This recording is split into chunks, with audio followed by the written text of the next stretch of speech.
Request చేస్తున్నాం. మీరు ఇలాగ ఎలాగో డాన్స్ చేయలేదు కాబట్టి ఇప్పుడు మాకు ఒక మీరు చేయలేదని నేను చేయలేదు అన్నా. Thanks.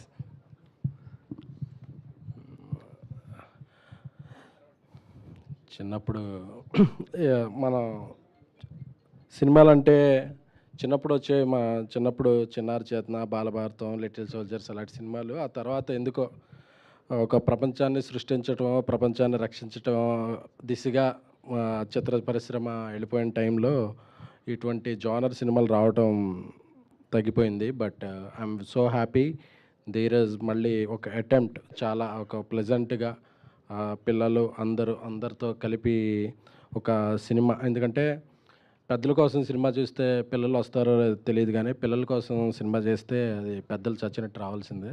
So Dheeraj choose a right genre. So చూస్తే every frame blockbuster return all over. So very happy. ఈ సాంగ్ ఒక 1 month బ్యాక్, 3 weeks బ్యాకే చూపించాడు ధీరజ్. చాలా చాలా బాగుంది. అనురాగ్ కులకర్ణి గారు చాలా బాగా పాడారు. ఆయన పాటలన్నీ ఎప్పుడు వింటుంటాను. అలాగే లిటిల్ హార్ట్స్ నుంచి శ్రీజిత్ గారి మ్యూజిక్ అంటే నాకు చాలా లైకింగ్ ఏర్పడింది. ఆయన ఈ సినిమాకి చేస్తున్నారని ధీరజ్ చెప్పినప్పుడు ఒక ఎక్స్పెక్టేషన్ ఏర్పడింది. ఆ ఎక్స్పెక్టేషన్ని మించి పాట ఉంది. సో మిగతా పాటలు కూడా అలాగే ఉంటాయని కోరుకుంటున్నాను. 90s సిరీస్ నుంచి మిగతా యూట్యూబ్ నుంచి చూస్తుంటే రోహన్ యాక్టింగ్ చాలా చాలా నచ్చుద్ది. చాలా లైవ్లీగా ప్రతి సీను ప్రోగ్రెస్ కార్డ్ పట్టుకున్నప్పుడు శివాజీ గారితో ఉండే సీన్ అయితే నేను అసలు ఎన్నిసార్లు చూసానో నాకు లెక్కలేదు. సో రోహన్కి మంచి ఫ్యూచర్ ఉంటుందని అనుకుంటున్నాను. అలాగే మనశంకర ప్రసాద్లో పాప ఖుషి చాలా బాగా చేసింది. సో ఆ అమ్మాయి వీళ్ళిద్దరి కూడా ఒక మంచి భవిష్యత్తు ఈ సినిమాతో ఉండాలని కోరుకుంటున్నాను. అలాగే నూతన డైరెక్టర్ శ్రీకర్ గారు లాస్ట్ ఆఫీస్లో కలిసేవాళ్ళు ధీరజ్ ఆఫీస్లో. సో ఒక మంచి సబ్జెక్ట్ని తీసుకుని ఈ సినిమాని చేశారు. సో ఈ సినిమాలో ఇంకా చాలామంది, రాజీవ్ కనకల్ గారు, జయసుధ గారు, చాలామంది మంచి ఆర్టిస్టులు ఉన్నారు. అంటే ధీరజ్ ఒకటి చెప్పాలి, మనం తీసే సినిమాలంటే ఎవరో ఇండస్ట్రీలో చుట్టేస్తాం, 2-3 కోట్లలో తీస్తాం అనుకోరండి. మనం ఎన్ని రోజులు తీస్తామో, ఎంత బడ్జెట్లో అవుతాయో అందరికీ తెలుసు.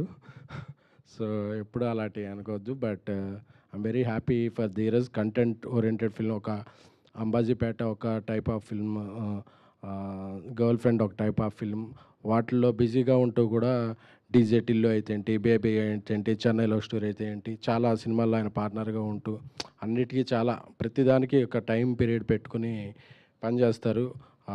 సో ధీరజ్కి మంచి సక్సెస్ రావాలి. అలాగే ఈ సినిమా ద్వారా ఇంకొక నిర్మాతగా పరిచయం అవుతున్న గిరికి మంచి సక్సెస్. అలాగే ఈ cinema presenter my sister Shravani, తనకు కూడా ఫస్ట్ ఫిల్మే ఒక మంచి సక్సెస్ రావాలని కోరుకుంటున్నాను. జనరల్గా ఇలాంటి మ్యూజిక్ ఓరియంటెడ్ ఆల్బమ్స్ని, అంటే స్టార్ కాస్ట్ కాకుండా అప్కమింగ్ పీపుల్తో చేసే సినిమాలని, ఆడియోలను కొనాలంటే చాలామంది థింక్ చేస్తారు. బట్ థింక్ మ్యూజిక్ వాళ్ళు ఇంకో థాట్ లేకుండా వచ్చి ముందుకి వచ్చినందుకు మీ అభిరుచికి కంగ్రాచులేషన్స్ అండి. ఎందుకంటే కంటెంట్ని ఎంకరేజ్ చేసే పీపుల్ ఉంటే కంటెంట్ ఆటోమేటిక్గా జనరేట్ అవుతుంది. సో ఆ విధంగా కూడా ఇదవుతున్నాం. బట్ ఒక ఆఫ్టర్నూన్ అయినా మీడియా మిత్రులందరూ లంచ్ కూడా కొంచెం స్కిప్ చేసి అందరూ ఇక్కడే కూర్చున్నారంటే ఒక మంచి సినిమాని ఎలా ఎంకరేజ్ చేస్తారో అర్థమవుతుంది. ఇక my brother Anand, epic brother. అప్పుడు బేబీ బ్రదర్ అనేవాళ్ళు, ఇప్పుడు ఎపిక్ బ్రదర్ అనాలి, ఎందుకంటే తన సినిమా వస్తుంది. సో తన సినిమా ఎపిక్ కూడా బేబీని మించి సక్సెస్ అయ్యి మంచి విజయం సాధించాలని కోరుకున్నాను. ఎందుకంటే ఆనంద్తో ఏంటి, విజయ్తో ఏంటి, రష్క గారితో, ఆ ఫ్యామిలీతో నాకున్న రిలేషన్ అటువంటిది. సో ఆ ఫ్యామిలీలో ఏ సినిమా అయినా నా సినిమాలు ఆడితే, నా సినిమా వాళ్ళ సినిమాలు ఆడితే. సో ఎపిక్ కూడా మంచి విజయం సాధించాలని, ఆయన షూటింగ్లో ఉన్నప్పటికీ ఇక్కడికి వచ్చి ధీరజ్కి ఎంకరేజ్ చేస్తున్నందుకు థ్యాంక్ యూ. ఇకపోతే ఇక్కడ అందరూ పిల్లలు ఉన్నారు కాబట్టి కొద్దిగా వాళ్ళు ఉపయోగపడే మాటలు మాట్లాడుకుందాం అండి. క్రష్ అంటే ఒక పర్సన్ కాదండి, ఒక క్రష్ని ఎవరైనా పర్సన్గా పెట్టుకుంటే ఆ పర్సన్నే దక్కించుకోగలం. బట్ కెరీరే మన క్రష్ అనుకుంటే కెరీర్ దక్కిన రోజు ఏ క్రష్ అయినా మనం వెంట రావాల్సిందే. సో పిల్లలు అది గుర్తుపెట్టుకుంటున్నాను. ఎందుకంటే మాకు చిన్నప్పుడు కెరీర్ ఆప్షన్స్లో అంటే ఏం చదువుతాం అంటే డాక్టర్, ఇంజనీర్ అలాంటి పెద్ద పెద్ద ఆశలు పెట్టేవాళ్ళు. అవి మనం ఎలాగో చదవలేమని తెలుసు. అవి ఫెయిల్ అయిపోయిన తర్వాత ఎలాగా అంటే చిరంజీవి గారు పోస్టర్ కనపడితే అప్పుడు ఓకే మనం సినిమాలు కదా అని వచ్చేసేవాళ్ళం. బట్ మీకు ఎప్పటి నుంచో చాలా కెరీర్ ఆప్షన్స్ ఉన్నాయి. So good. ఇంతమంది చదువుకుంటూ కూడా వచ్చి పిల్లలు యాక్ట్ చేస్తున్నారంటే వాళ్ళు ఎంత ఫోకస్డ్గా ఉన్నారో అనిపిస్తుంది. ఇలాంటి బాలల చేతిలోనే దేశం భవిష్యత్తు ఉంటుంది. I very happy. ఇప్పుడు క్యాసెట్ లాంచ్ చేస్తుంటే చాలా నోస్టాల్జిక్ మూమెంట్స్ గుర్తుకొచ్చినాయి. ఈ క్యాసెట్స్ చిన్నప్పుడు క్యాసెట్స్ చిరంజీవి గారి బిగ్ బాస్ క్యాసెట్ 9 రకాల స్టిల్స్ ఉండేది. ఒక క్యాసెట్ మీద ఒక పోజు, ఒక క్యాసెట్ మీద ఒక పోజు. ఆ 9 క్యాసెట్లు కొనుక్కున్నాను అప్పుడు. ఎందుకంటే చిరంజీవి గారి 9 రకరకాల ఫోటోలని. సో ఆ క్యాసెట్ ఇప్పుడు లాంచ్ చేస్తుంటే మళ్ళీ ఆ ఫీలింగ్ గుర్తొచ్చింది. బట్ క్యాసెట్ అయితే ఇచ్చారు కానీ ఇది ఎక్కడ పెట్టి ప్లే చేయాలో అర్థం కావట్లేదు. ఎందుకంటే ఇప్పుడు టేప్ రికార్డులు లేదు. సో ధీరజ్ గారు అలా టేప్ రికార్డులు కూడా ఏమన్నా చేస్తే అది బాగుంటుంది. సో ఈ చిత్ర టీం అందరికీ కూడా నా శుభాభినందనలు.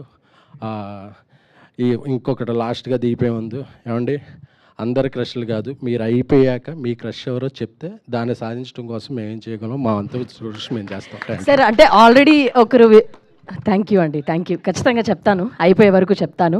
ఎస్, ఇండస్ట్రీలో తనకంటూ ప్రత్యేకమైన మార్క్ని క్రియేట్ చేసుకొని